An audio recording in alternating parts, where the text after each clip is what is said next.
Hello, I'm Jonathan Field, and in this next session, we're going to have a look at the FOLIO ERM system. So, FOLIO, as many of you may well know already, is a library services platform. So, it's an open source library management system in effect, but specifically designed to handle both print and electronic resources. So we've only got 20 minutes in this session today, so I'm not going to spend a lot of time focusing on things like users and issuing books and the sort of traditional print library management system functionality. I'm going to focus on the electronic side of Folio. So you can use Folio as a complete library management system or complete library services platform encompassing all the functionality of a library management system, including electronic. Or you can actually have Folio as an independent electronic resources management system and run that alongside an existing library management system like Koa. So we're looking at the home page of Folio right now. So I'm looking at it through my web browser, and we're on the home page, and what you can see along the top here is what are called apps in Folio, and you can see that they run along the top and they continue down here under the app section. So each instance of Folio will have one or more apps depending on the way it's been set up. And the apps in effect encompass different functions within the library management system.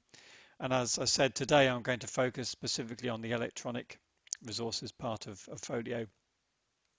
So to start doing that, let's have a look first of all at eHoldings. So eHoldings is the link between the library services platform and your uh, electronic holdings, whoever you get that from. So that could be a local holdings database, but more likely it's going to be a commercial holdings database. So in this case, we've got our eHoldings module linked up to the EBSCO Discovery Service and the EBSCO Knowledge Base, more specifically. And the nice thing about the EBSCO integration is that unlike the others that are available, it's a two-way integration using the EBSCO Holdings IQ tool. And what that means is we can update information either here in Folio or in the EBSCO knowledge base, and the other piece would be automatically updated in real time as that change happens. So if I make the change here, uh, the EBSCO holdings information will get updated. If it's changed in EBSCO admin, then it will get changed and reflect back in what we see here. So it is a two-way integration, which makes it very nice. So as I said, I'm searching the EBSCO knowledge base here. So let's just do a search, a title search, and let's just search for tetrahedron. Oh, sorry, it's spelled that wrong.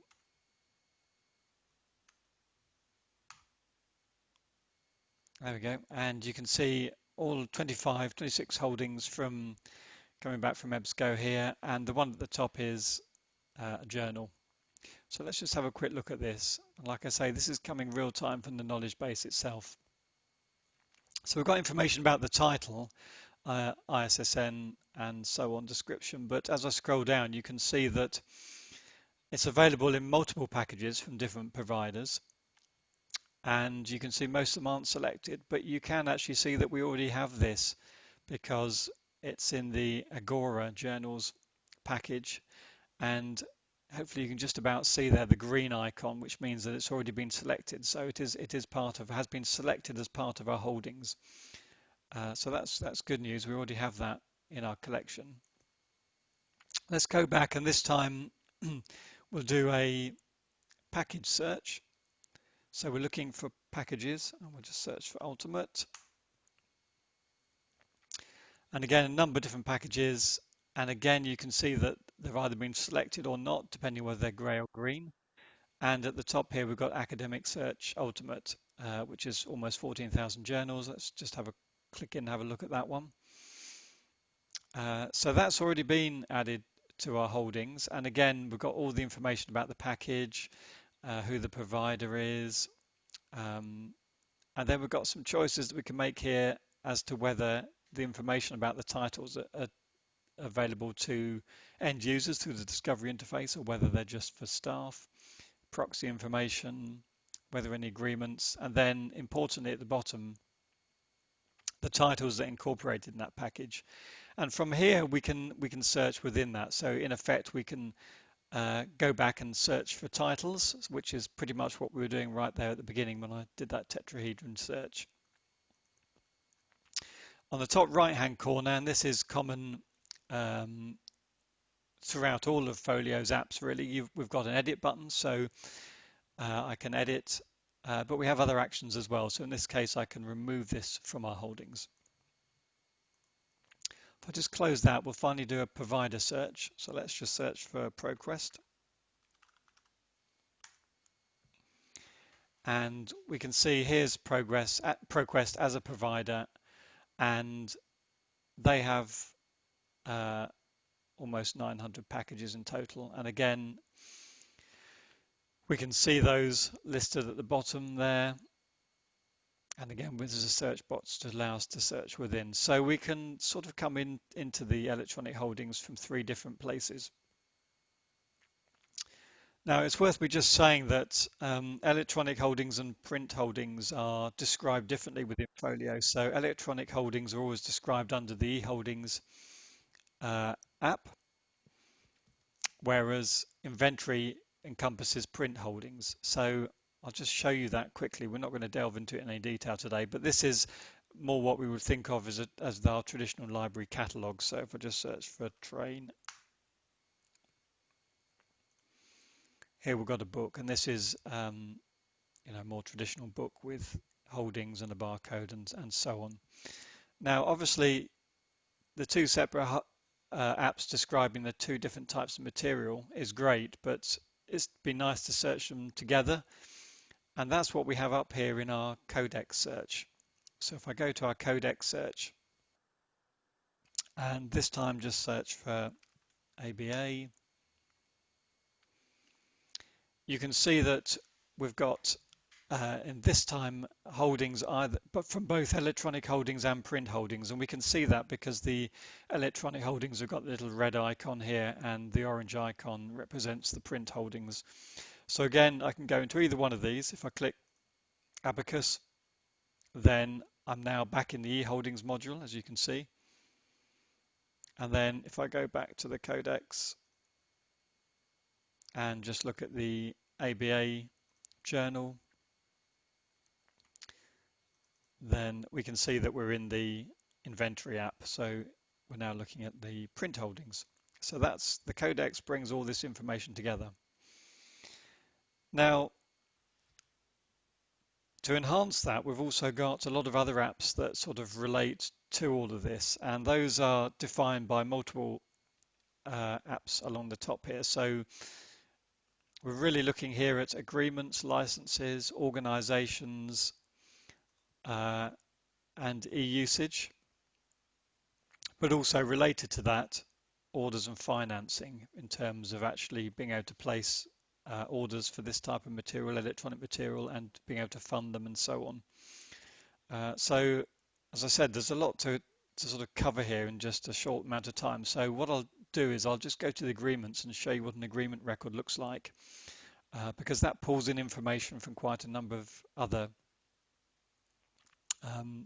apps within the system.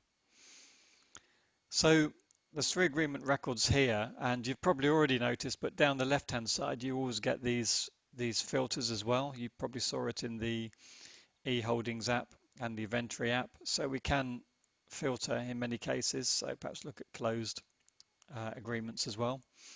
But from these 3, let's just have a look at the American Chemical Society journals agreement, and hopefully you can see here a description, an agreement description. Importantly, the duration of that agreement. So when it starts and when it finishes, it's a currently active agreement. Some cancellation information and some information about renewal. But then down below that, quite a large number of different tabs, which describes more information about this specific agreement. And we'll have a look very quickly at each of these individual tabs just to give you a flavor of what's going on here. So we can attach contacts to an agreement. So this might be the person who negotiates the license, but it might also be the ERM librarian who's responsible for the sort of day-to-day maintenance of it. So you can have one or more contacts at this point. So in this case, I've just got one, but you can have multiple contacts here. And again, if I click on this contact, then I hop over to the users app in this case. So I've gone across to the patron database in effect. Let's just go back to agreements. And one of the nice things about switching between apps is that Folio always remembers where you last were when you were using that particular app. We've got agreement lines. So agreement lines really describes what does this agreement actually cover. So what packages does it cover? So this is a package out of the eHoldings app, and you can see I've attached it to this agreement. So this agreement actually covers the package, which is called the Journal of American Chemical Society, and describes the coverage. And over on the far right hand side, you can see that we actually have got a purchase order for this.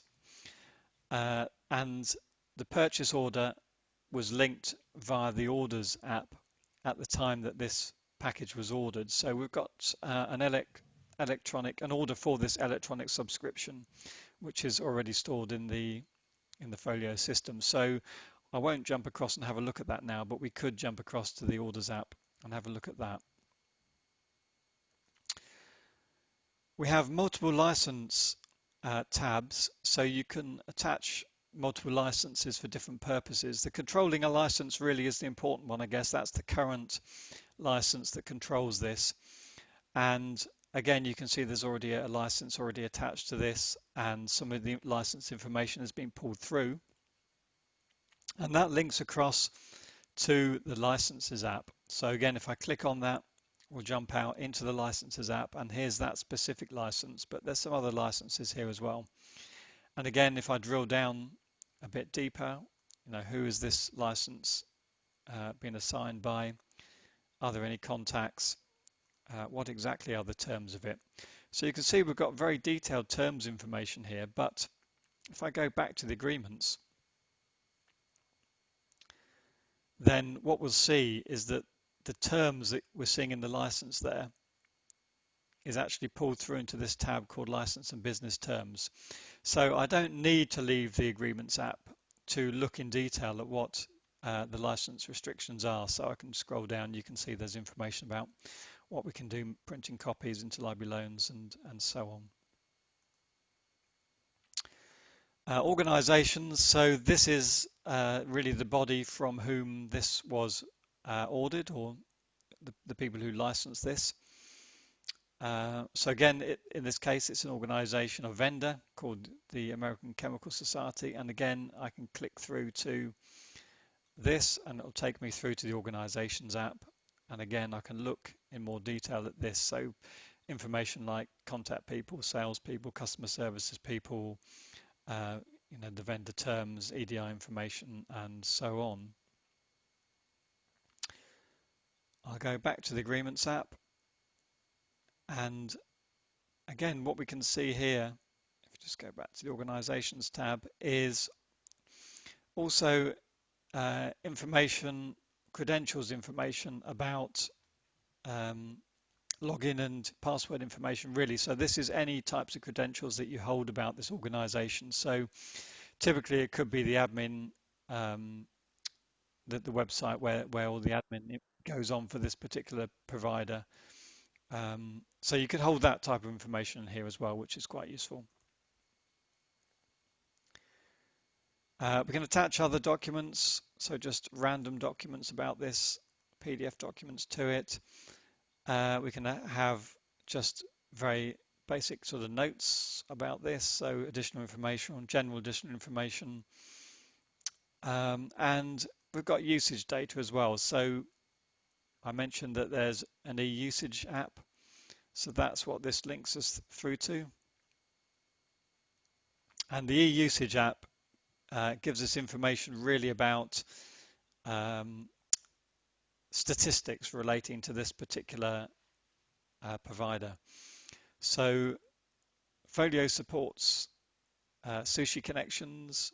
It can upload counter files as well to provide information. And in the licensing um, app, we provide that information about the harvesting details, sushi credentials, and so on.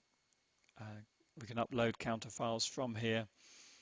And also we can look very specifically at statistics for this. So if I want to specifically have a look at perhaps January, then I can download this as a comma separated file and actually have a look at the statistics, usage statistics for that.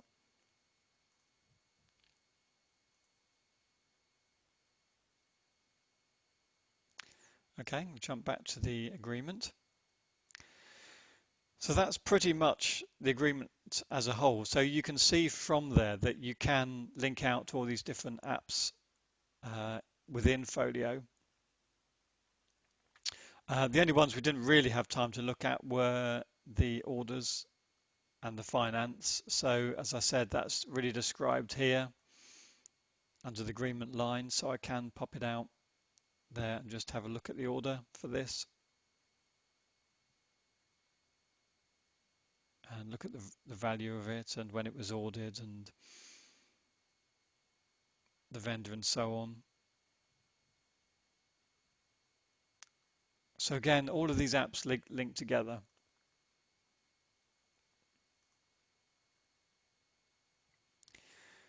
Folio also has a large number of settings available to it. So these settings, you may have noticed some of the drop-down values and drop-down lists, they're all controlled under what is called this settings app. So one thing you may have noticed when we were back in the agreements app is that the dates were all in US date format, which I expect was aggravating a lot of people. So again, this is controlled under the settings app, under the tenant settings. So under language and localization, we can set the locale to be British English. And then if we go back to the agreements app, then already you can see the dates there are now what we'd expect for the UK. And if we just have a look at the full record, the period start and end dates are now correct as well. So that's also controlled under the settings. So there are a number of things controlled under the settings app. You probably also noticed that in the top left-hand corner, the active app is always the app that's displayed there in the left-hand corner. So if I move from agreements to e-holdings, organizations, and then back to settings, you can see that that active app is always in the top left-hand corner.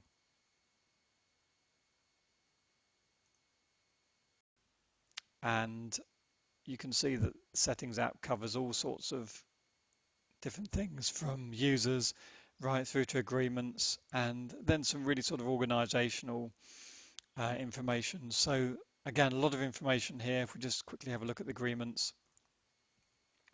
The agreements contain a number of different pick lists, and those pick lists have very specific values. So if we just take a look at the values here, so we can add and remove to these values. So that means everything is very flexible within Folio in terms of customizing it to how you want it to behave and your workflow.